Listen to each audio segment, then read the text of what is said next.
बासपुज भगवान के बारे में कहा गया कि वह अपने पूर्व तीसरे भव में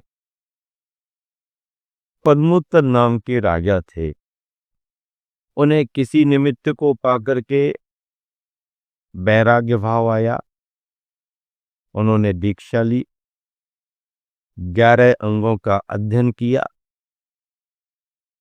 और तीर्थंकर प्रकृति का उन्होंने बंध किया।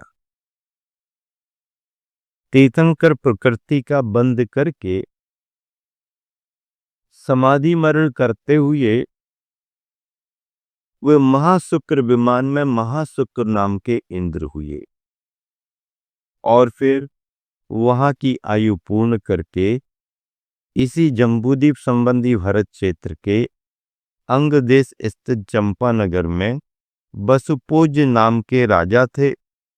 इक्ष्वाकु वंशी थे, काश्यप गोत्री थे और उनकी प्रिय रानी जयावती थी, जहां पर बासपूज्य भगवान का जन्म हुआ। अर्थात वसुपूज्य पिता का नाम और जयावती माता का नाम।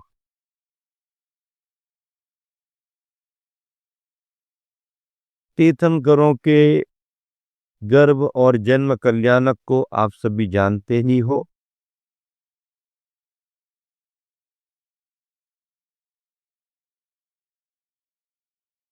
फाल्गुन माह की कृष्ण पक्ष की चतुर्दशी के दिन तीर्थंकर सुत के रूप में उनका जन्म हुआ था और जन्म के साथ उनका नाम बासुपूज्य रखा गया। क्या रखा गया? बासुपूज्य रखा गया। उनकी काया 70 धनुष प्रमाण थी। कितनी थी? 70। 4 हाथ का एक धनुष होता है। 70 धनुष प्रमाण उनकी ऊंचाई थी। 72 लाख वर्ष की उनकी आयु थी। कितनी आयु थी? 72 लाख। 72 लाख वर्ष की उनकी आयु थी। उनके शरीर का वर्ण कुमकुम, कुमकुम के समान उनके शरीर की कांति थी। शरीर की कांति कैसी? कुमकुम के समान। तीर्थंकर भगवंतों में 24 तीर्थंकरों में देह वर्ण का जहां भी वर्णन आता है, 2 गोरे, 2 सांवरे, 2 हरियर, 2 लाल, 16 कंचन वर्ण, बंधु जनेत्र काल। गोरे का मतलब श्वेत वर्णी।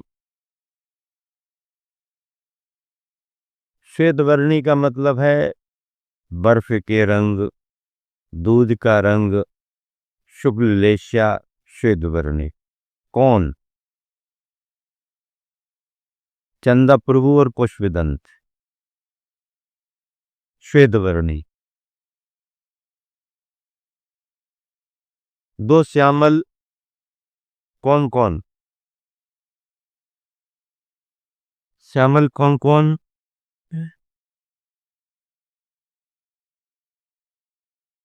श्यामल में मुनि सुब्रत और नेमिनाथ। मुनि सुब्रत और नेमिनाथ को श्याम वर्णी कहा है। 2 हरिहर हरे हरित वर्ण, पारसनाथ सुपारसनाथ। पारसनाथ और सुपारसनाथ को हरित वर्ण का कहा गया है। लाल वर्ण पद्म प्रभु और बासपूज, छठवें और 12वें। मूंगा का कलर लाल कमल या कुमकुम के रंग के भगवान का शरीर था। से 16 तीर्थंकर तपाए गए स्वर्ण के समान देह वाले थे। तो यहाँ पर बासपुज भगवान की चर्चा चल रही है। उनकी देह का वर्ण कुमकुम के समान था। 72 लाख वर्ष की आयु में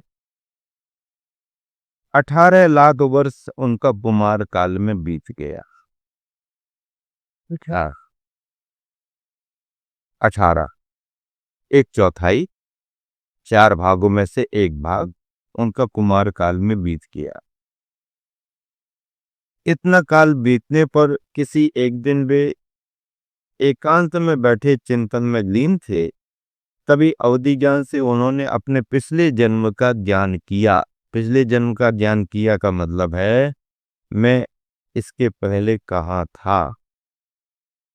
उनके गत जन्म में भी जो नाना घटनाएं घटित हुई थीं उन्हें जानकर, उनके ज्ञान में जो घटनाएं आई उन्हें जानकर मन पर ऐसा प्रभाव पड़ा कि उन्होंने सोचा कि यहाँ पर सब चंचल है, नासवान है, राग रूप है, दुख रूप है, फिर ऐसे संसार से ममत्व का नाता क्यों।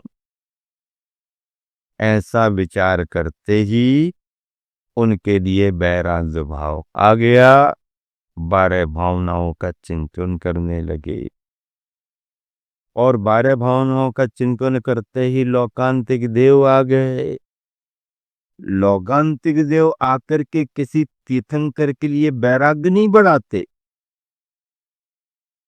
या लौकांतकों के संबोधन से किसी तीर्थंकर को वैराग्य होता है, ऐसी बात नहीं।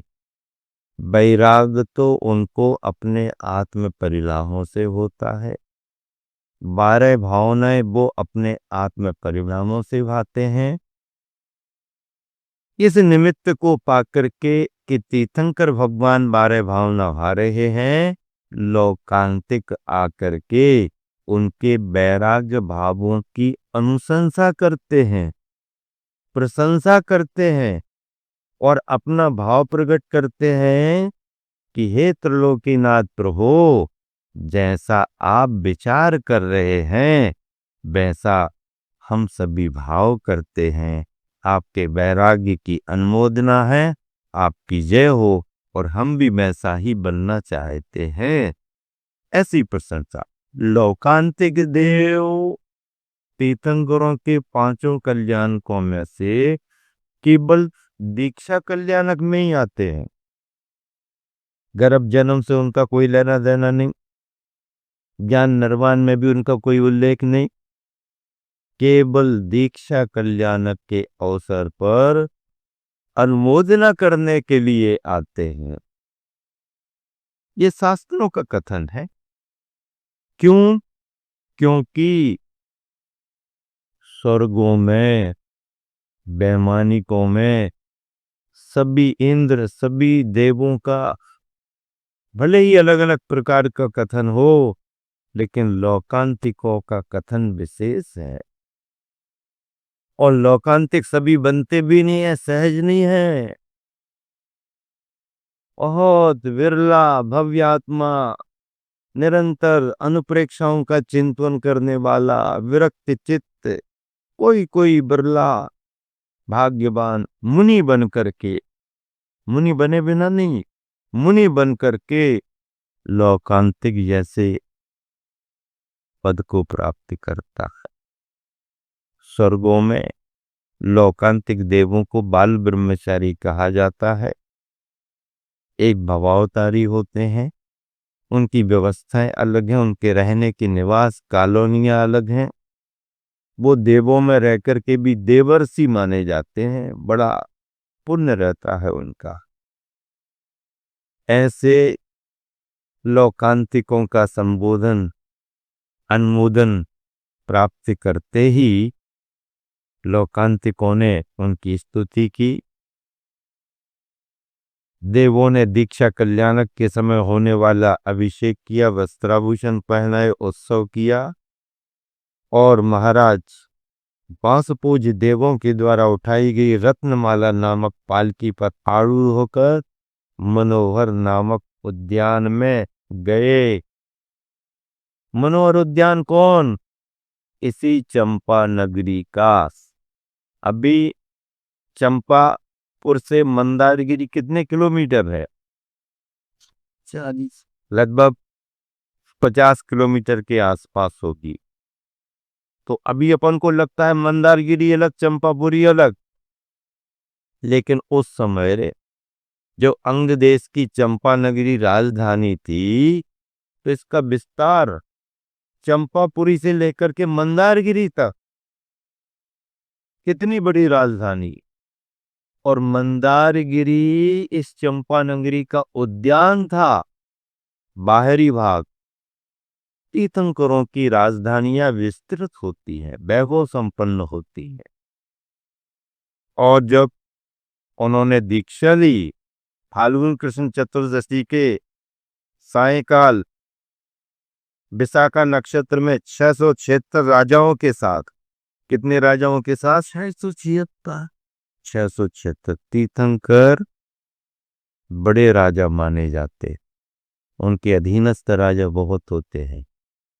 ये तो बाल ब्रह्मचारी थे, इनके पिता राजा थे, लेकिन कुमार वासुपूज्य की दीक्षा लेते समय 676 राजाओं ने निर्विरंत मुनि दीक्षा धारण की।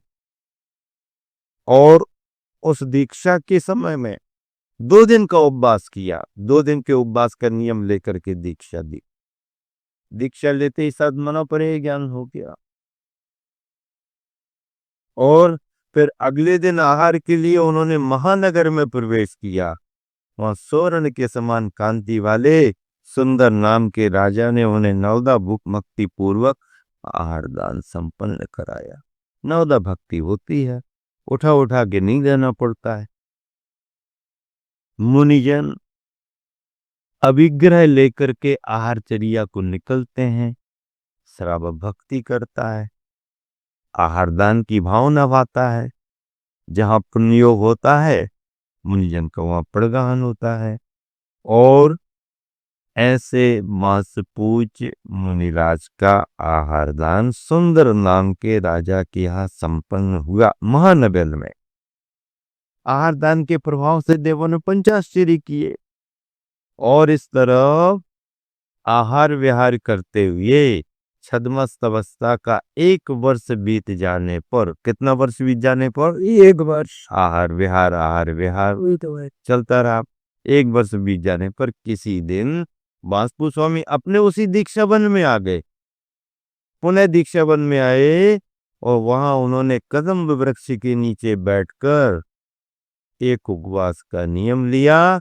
और माघ शुक्ल द्वितीया के दिन सायंकाल के समय विशाखा नक्षत्र में 4 घातिया कर्मों को नष्ट कर केवल ज्ञान प्राप्त किया।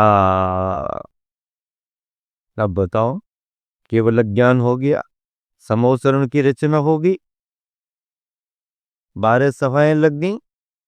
और ऐसे समोसरण में देखो, धर्म को आदि लेकर 66 गणधर, कितने गणधरों से बंधनी हो गए तीर्थंकर? धर्म को आदि लेकर 66 गणधरों के समूह से बंधित हो गए। 1200 पूर्वधारी मुनि राजों से घिरे रहते थे भगवान। 39,200 शिक्षक उनके चरणों की स्तुति करते थे। 5,400 अवधि ज्ञानी उनकी हमेशा सेवा करते रहते थे। 6,000 केवल ज्ञानी उनके साथ रहते थे। 10,000 विक्रिया रिद्धि को धारण करने वाले मुनि उनकी शोभा बढ़ा रहे थे। 6,000 मनपरे ज्ञानी उनके चरण कमलों का आदर करते थे। और 4,200 वादी मुनिराज उनकी उत्तम प्रसिद्धि को बढ़ाते थे। ये मुनिराजों का गणधरों के साथ तीर्थंकर भगवान का वैभव था। विहार करते करते दिसंबर माह यानी 12वें माह में आना हुआ। 12वें माह की 12वीं तारीख में आना हुआ। 12 दिसंबर को हम लोग यहाँ आए। और वासपूज भगवान 12वें तीर्थंकर की यह कल्याणक भूमि है। और नेमावर सिद्धोदय सिद्ध क्षेत्र नेमावर में 23 दीक्षा हुई थी सन 1999 में। तो उन दीक्षाओं में अपने साथ में जो भी पूज्य सागर जी महाराज जी हैं, इनका 12वें नंबर का क्रम था। तब फिर क्या हुआ? पासपूज पूज्य सागर जी महाराज जी बोले, मेरा तो मूल नाम वासपूज ही रखा गया है। पूज्य सागर तो सुविधा के अनुसार कहते हैं। गुरुवर आचार्य विद्यासागर जी ने भी उस समय दीक्षा देते समय कहा था, नामकरण के समय मैं संचालन कर रहा था, मैं मंच पर था, तब आचार्य ने कहा वैसे तो क्रम में इनका नाम बास पूज्य सागर जी ही है, सुविधा अनुसार आप चाहो तो पूज्य सागर कह सकते हो, लेकिन नाम बास पू सागर है। गुरुवर के उन भावों का स्मरण करते हुए और पूज्य सागर जी महाराज जी की खुद भावनाओं में कि पूज्य तो किसी को भी लग सकता है, लेकिन बास पूज सबको नहीं लग सकता है, इसलिए बास पूज्य ही नाम होना चाहिए, वही मूल नाम है। तो ऐसा उनका भाव समझते हुए यहाँ पर सभी को संबोधन किया गया, सभी से कहा गया कि आज से अब सभी जन अपने इन महाराज जी के लिए पूज्य सागर जी की जगह बास पूज्य सागर जी कहा करो, और सभी जन बास पूज्य सागर कह करके संबोधन किया करो। तो यह भी विधान में हुआ। आज आरिका संघ का भी मंगल आगमन हुआ। आरिका गुरुमती, दृढ़मती आदि 48 आरिकाएं, बहुत सारी बहनें, बहुत सारे त्यागी व्रती श्रावक श्राविकाओं के साथ भागलपुर मंदिर की वंदना करते हुए आरिका संघ ने चंपापुर नगरी में मंगल प्रवेश किया और दोपहर को विधान में सम्मिलित होकर के मुनि संघ और आरिका संघ के सानिध्य में मंगल विधान संपन्न हुआ। विधान संपन्न कराने में अपना पुण्यार्जन श्रीमान महेंद्र सरावगी, श्रीमती सविता सरावगी, सरावगी परिवार कलकत्ता का योगदान रहा। विधान संपन्न कराने में ब्रह्मचारी अनूप भैया आदि सभी ब्रह्मचारी भाइयों का सहयोग रहा और मंत्रों का उच्चारण मुनि संघ ने किया और आरिका संघ ने भी विधान में भजन भक्ति करते हुए मंत्रों के उच्चारण पूर्वक विधान को संपन्न कराया। मध्याह्न बेला में बांसपूज भगवान के दरबार में बांसपूज विधान बड़ी प्रभावना के साथ संपन्न हुआ। कमेटी वालों ने, यहाँ के मैनेजर साहब ने, पुजारी बिंदुओं ने, सभी ने बड़ा सहयोग किया। भागलपुर की समाज और भागलपुर मंदिर की कमेटी ने उपस्थित होकर के भी धर्म प्रभावना में बड़ा योगदान दिया।